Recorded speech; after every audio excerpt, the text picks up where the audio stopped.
నమస్తే అండి. ఈరోజు నేను చెప్పబోయే విషయం జనరల్ అవేర్నెస్ కోసం మాత్రమే. నా అనుభవాలు, నా అభిప్రాయాలు మాత్రమే నేను మీతో షేర్ చేసుకుంటున్నాను. ఈరోజు నేను చెప్పబోయేది ఒక అందమైన బంధం గురించండి. అదే అన్నా చెల్లెలి అనుబంధం. ఈ లోకంలో అంతకన్నా ప్యూర్ బాండ్ ఇంకొకటి ఉండదండి. అన్నా చెల్లెలి అనుబంధం ఎంతో అదృష్టం చేసుకుంటే తప్ప ఇలాంటి బంధం దొరకదు.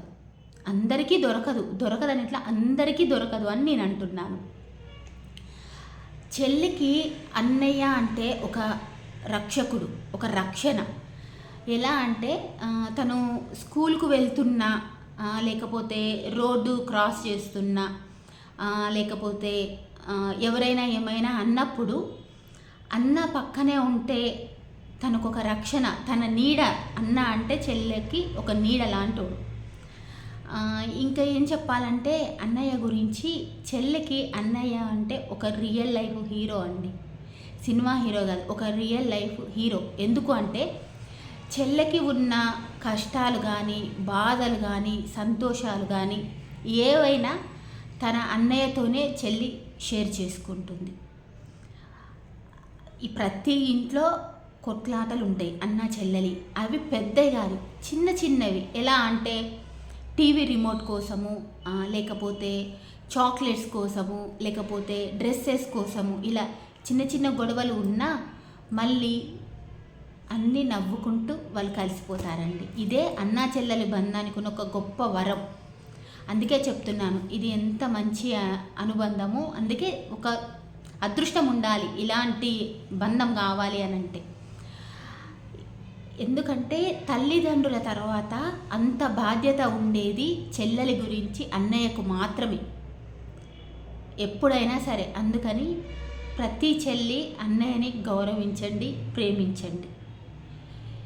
అరుస్తాడు అన్నయ్య, అప్పుడప్పుడు అరుస్తాడు. అరిసినంత మాత్రాన మన మీద ప్రేమ ఉండదు అని అనుకోవద్దండి. ఆ ప్రేమ, ఆ అరవడము, తిట్టడంలో కూడా తన ప్రేమే ఉంటుంది. చెల్లెలి కోసం ఒక అన్నయ్య తన కన్న కలల్ని అన్నిటినీ సాక్రిఫైస్ చేసుకోగలడండి అన్నయ్య. ఎందుకంటే తన గెలుపే నా గెలుపు అని తను అనుకుంటాడు. సపోజ్ చెల్లి ఏదైనా సక్సెస్ సాధిస్తే చెల్లెలి కన్నా అన్నయ్య ఎక్కువ సంతోషపడతాడు. అందరికీ చెప్తాడు, తను నా చెల్లి, నేను తన అన్నయ్యని, నా చెల్లి అది అచీవ్ చేసింది అని గొప్పగా చెప్పుకుంటాడండి అన్నయ్య. అందుకే అంటున్నాను, ప్రతి ఒక్కరికి అన్నయ్య అనేవాడు ఉండాలి. ఇంకొక విషయము, ఒకవేళ అన్నయ్య కొంచెం దూరంలో ఉన్నా తన ఫోన్ మాట్లాడినా కూడా ఆ ఫోన్లో కూడా తను ప్రేమను పంచుతాడండి. తను మాట్లాడే ప్రతి మాటలో మన మీద ఉన్న ప్రేమనే చూపిస్తుంటుంది. మళ్ళీ ఇలాంటి బంధాన్ని ఇంకా బలపరిచేందుకు రక్షాబంధన్ అనే ఒక పండుగ ఉంటుందండి. ప్రతి చెల్లి అన్నయ్యకు రాఖీ కట్టేటప్పుడు తన మనసులో అనుకుంటాడు, అన్నయ్య, చెల్లి, నేను నీకున్నాను, నీకు ఎటువంటి సమస్య వచ్చినా కూడా నేను నీకు ఉంటాను, నేను నీకు భరోసా ఇస్తాను, నేను నిన్ను కాపాడుకుంటాను అని అన్నయ్య తన మనసులో అనుకుంటాడు. బయటికి చెప్పడు, కానీ తన మనసులో అనుకుంటాడు. అదే చేస్తాడండి. తన మనసులో ఏదనుకుంటే అదే చేస్తాడు అన్నయ్య. ఇంకో విషయం, అన్నయ్య ఎప్పుడైనా కూడా మనల్ని తిట్టినా, ఏదన్నా అన్నా, కొంచెం కోపగించుకొని బయటికి వెళ్ళినా కూడా చెల్లి ఎక్కడ బాధపడిపోతుందో, దీని ఈ మాట అన్నానే చెల్లి బాధపడుతుంది కావచ్చు అని ఎక్కడికి వెళ్ళినా ఒక పావుగంట అరగంట కన్నా ఎక్కువ ఉండలేవరండి. మళ్ళీ వచ్చేస్తాడు ఇంటికి వచ్చి, తన తప్పు లేకున్నా నాదే తప్పైంది నాన్న, సారీ నాన్న అని చెప్తాడండి. అలాంటి మంచి మనస్తత్వం కలిగినోడు అన్నయ్య. మన మీద అందరికన్నా ఎక్కువ ప్రేమ చూపించేవాడు అన్నయ్య. తల్లిదండ్రుల తర్వాత అన్నయ్యేనండి మనకు ప్రేమ ఎక్కువ చూపించేది.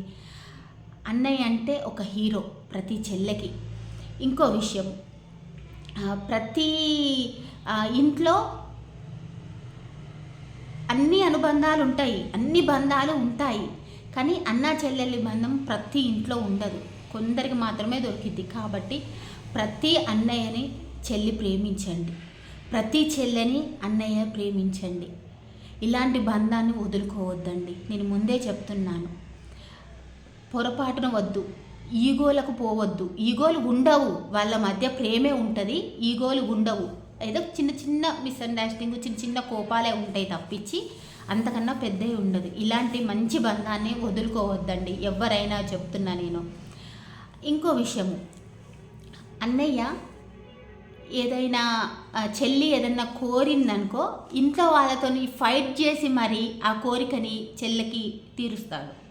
అది ఏదైనా సరే ఫైట్ చేస్తాడు చెల్లి కోసము. అంటే ముందు తను ఆలోచిస్తాడు, తను ఏం కోరిక కోరిందో అది ఓకేనా, అది కరెక్టేనా, అది తనకు ఇవ్వొచ్చా, ఆ కోరికను నేను తీర్చొచ్చా, అది తనకు ఇచ్చేటట్టే ఉందా కోరిక అనేది తను ఆలోచించి ఆ తర్వాత అది ఓకే అయితే ఎంతమందితోనైనా ఫైట్ చేయగలగాడండి అన్నయ్య, ఫైట్ చేస్తాడు.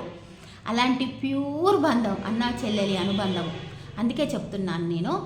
ఇంకా ఏం చెప్పాలి అంటే, పాపము అన్నయ్య అన్ని బాధల్ని పడుకుంటూ బయట ఉన్న సిచ్యువేషన్స్ అన్నీ ఫేస్ చేసుకుంటూ, తన చెల్లికి ఇలాంటి సిచ్యువేషన్స్ ఏమైనా చెప్తే తను ఎక్కడ బాధపడిపోతుందో, తను ఎక్కడ అదవుతుందో, భయపడుతుందో అని చెప్పి చెల్లి ముందు అన్నిటినీ తన నవ్వులో దాచుకొని చెల్లి ముందు నవ్వుకుంటూ ఉంటాడండి. అన్నయ్య గొప్పతనం అది. అందుకనే ప్రతి ఒక్కరికి చెప్తున్నా, ఇలాంటి బంధాన్ని వదులుకోవద్దు. ప్లీజ్ మాట్లాడుకోండి. ఒక్కసారి మాట్లాడుకుంటే అన్ని గొడవలు అన్నీ దూరం అయిపోయి మళ్ళీ ఆ ప్యూర్ బంధం ఏర్పడుతుందండి. నేను అదే చెప్తున్నాను. ఇంతకన్నా మంచి బంధం అసలు ఇంకొకటి ఉండదు. లాస్ట్కు గొడవలే ఉంటాయి అని అనుకోవద్దు. గొడవలున్నా ఏమున్నా లాస్ట్కు ఆ ప్రేమ ఉంటుంది, ఆ ప్రేమే ఉంటుంది. అందుకే అంటున్నా, అన్నా చెల్లెలి అనుబంధము అంత గొప్ప అనుబంధము, దాన్ని మిస్ చేసుకోకండి. ఒకవేళ మీ లైఫ్లో కూడా అన్నా చెల్లెళ్ళ బంధం గురించి ఏమన్నా ఉంటే ప్లీజ్ నాతో షేర్ చేసుకోండి. మీ కామెంట్ల రూపంలో మీ అనుభవాల్ని నాతో షేర్ చేసుకోండి. థ్యాంక్స్ అండి.